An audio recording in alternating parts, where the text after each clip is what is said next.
आपका स्वागत है हमारे चैनल पर। आज हम बात करने जा रहे हैं भगवत गीता के 14वें और 15वें अध्याय की।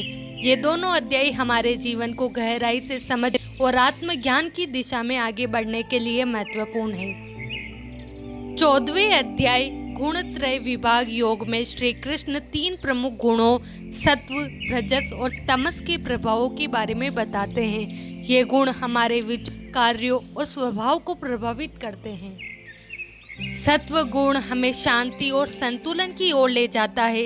रजस गुण हमें इच्छाओं और कर्म की ओर प्रेरित करता है, जबकि तमस गुण हमें आलस्य और अज्ञानता की ओर खींचता है। इस अध्याय में श्री कृष्ण हमें सिखाते हैं कि कैसे इन गुणों को पहचान कर और संतुलित करके हम अपने जीवन को उन्नत और समृद्ध बना सकते हैं। 15वें अध्याय पुरुषोत्तम योग में श्री कृष्ण संसार के वृक्ष के रूपक का उपयोग करते हुए जीवन के रहस्यों को उजागर करते हैं। इस उल्टे वृक्ष की जड़ें ऊपर में है और शाखाएं नीचे में फैली है। यह रूपक हमें सिखाता है कि हमारी सच्ची जड़ें आध्यात्मिक है और हम सभी इस संसार में माया के बंधनों में फंसे हुए हैं। श्री कृष्ण आत्मा, परमात्मा और जीवात्मा के संबंध को स्पष्ट करते हैं और बताते हैं कि आत्मज्ञान और भक्ति के माध्यम से हम इस संसार के बंधनों से मुक्त हो सकते हैं और मोक्ष प्राप्त कर सकते हैं। 14वां अध्याय श्री भगवान ने कहा, अब ज्ञानों में श्रेष्ठ ज्ञान तुमको बताता हूँ, जिसके जानने से सारे मुनिजन मोक्ष रूप परम सिद्धि को प्राप्त हुए हैं। इस ज्ञान की सहायता से मेरे स्वरूप को प्राप्त हुए लोग सृष्टि के समय जन्मते नहीं और प्रलय काल में नष्ट नहीं होते। हे भारत, परम ब्रह्म मेरी योनि है। मैं उसमें गर्भ को रखता हूँ और उसमें भूतों की उत्पत्ति होती है। सब गर्भों में जो विभूत उत्पन्न होती है, उनका उत्पत्ति स्थान प्रकृति है और मैं बीज देने वाला पिता हूँ। हे महाबाहो, प्रकृति से उत्पन्न सत्व, रज और तम तीनों गुण देह में रहने वाले निर्विकार आत्मा को बांध लेते हैं।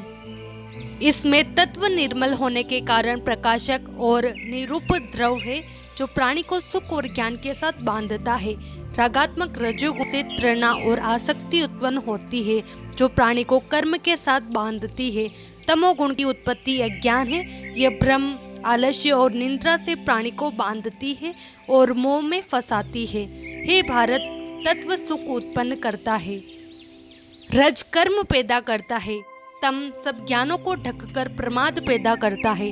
सत्व गुण रज और तम को दबाकर बढ़ता है। इसी प्रकार रज सत्व और तम को और तम सत्व तथा रज को दबाकर बढ़ना चाहता है। इस देह में इंद्रियों द्वारा जब ज्ञान का प्रकाश उत्पन्न हो, तब समझिए कि सत्व गुण की विशेष वृद्धि हुई है। रजोगुण की वृद्धि से लोभ, कर्मों में प्रवृत्ति, कर्मों का आरंभ, अशांति और इच्छाएं उत्पन्न होती है। हे कुरुनंदन, तमोगुण की प्रबलता में अविवेक, अनुधम, प्रमाद और मोह ये सब होते हैं। जब देह को सत्व गुण के उदय में मृत्यु प्राप्त होती है, तो ज्ञानियों के प्रकाशमय लोक को पाता है। रजोगुण के उदय में मरकर कर्मों में आसक्त मनुष्यों में जन्म लेता है और तमोगुण के उदय में मरा हुआ मूढ़ योनि में जन्म पाता है। सात्विक पुण्य कर्म का फल भी सात्विक कलंक रहित होता है। राजस्व कर्म फल दुख और तामस कर्म का फल अज्ञान है। सत्व से ज्ञान उत्पन्न होता है, रज से लोभ तथा तम से प्रमाद। सात्विक पुरुष को उत्तम राजस्व और मध्यम और अधम तामसी लोगों को नीच गति प्राप्ति होती है। जो दृष्टि गुणों से अलग अर्थात निर्गुण साक्षी मात्र आत्मा को जान लेता है, वह मेरे रूप को प्राप्त होता है। जो शरीर में उत्पन्न होने वाले सत्व, रज, तम इन तीनों गुणों को जीत लेता है, वह जन्म, मृत्यु, बुढ़ापा और रोग से छूटकर मुक्ति पाता है। अर्जुन ने पूछा, हे प्रभु, कैसे मालूम हो कि अमुक मनुष्य ने तीनों गुणों को पार किया? उनका क्या आचरण है? किन उपायों से वह तीनों गुणों को त्यागता है? श्री भगवान बोले, हे पांडव, सत्व का प्रकाश, रज की प्रवृत्ति और तम के मोह से जो दुखित न हो, निवृत्ति होने में उनकी इच्छा न करे, उदासीन मनुष्य के समान जिसको सुख दुख समान है और गुणों के कर्म होते ही रहते हैं, यह जानकर जो निश्चल रहता है और सुख दुख, मिट्टी, पत्थर और स्वर्ण, प्रिय और अप्रिय, निंदा स्तुति जिसको समान है, जिसने सभी बखेड़े त्याग दिए हैं उसे गुणातीत कहते हैं। जो अनन्य भक्ति से मुझे पूजता है वह उन तीनों गुणों को जीतकर ब्रह्म धाम को पाता है, क्योंकि ब्रह्म का और विकार रहित मोक्ष का और सनातन धर्म का और अखंड सुख का भंडार में ही हूँ। 15वां अध्याय। श्री भगवान बोले, संसार अश्वत्थ के समान है, जिसका पुराण पुरुष रूप जड़ ऊपर है और चराचर शाखा नीचे है।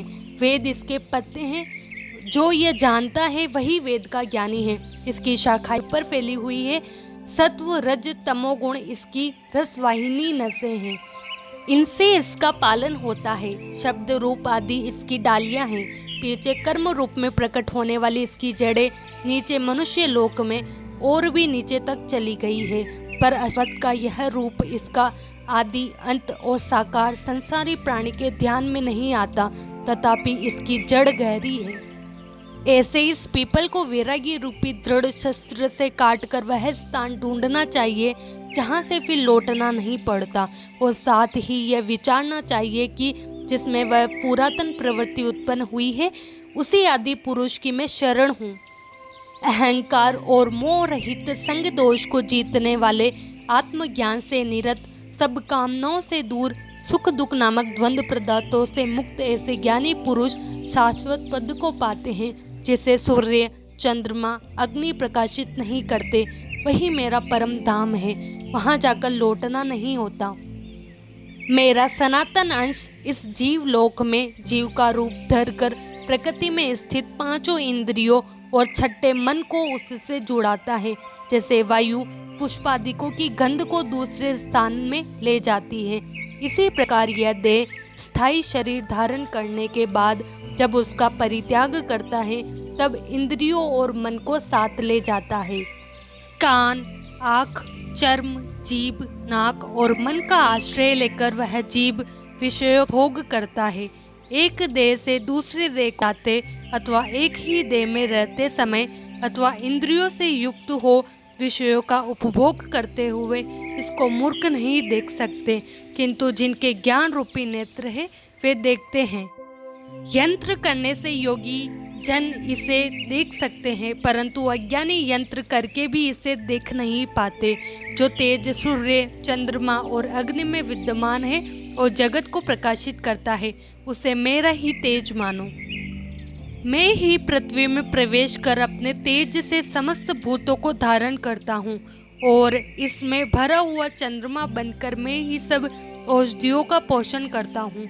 मैं जठरांगनी होकर प्राणियों की देह में प्रविष्ट हूँ और प्राण वायु अपान वायु से संयुक्त होकर चारों प्रकार से भोजन किए हुए प्राणियों के अन्न को पचाता हूँ।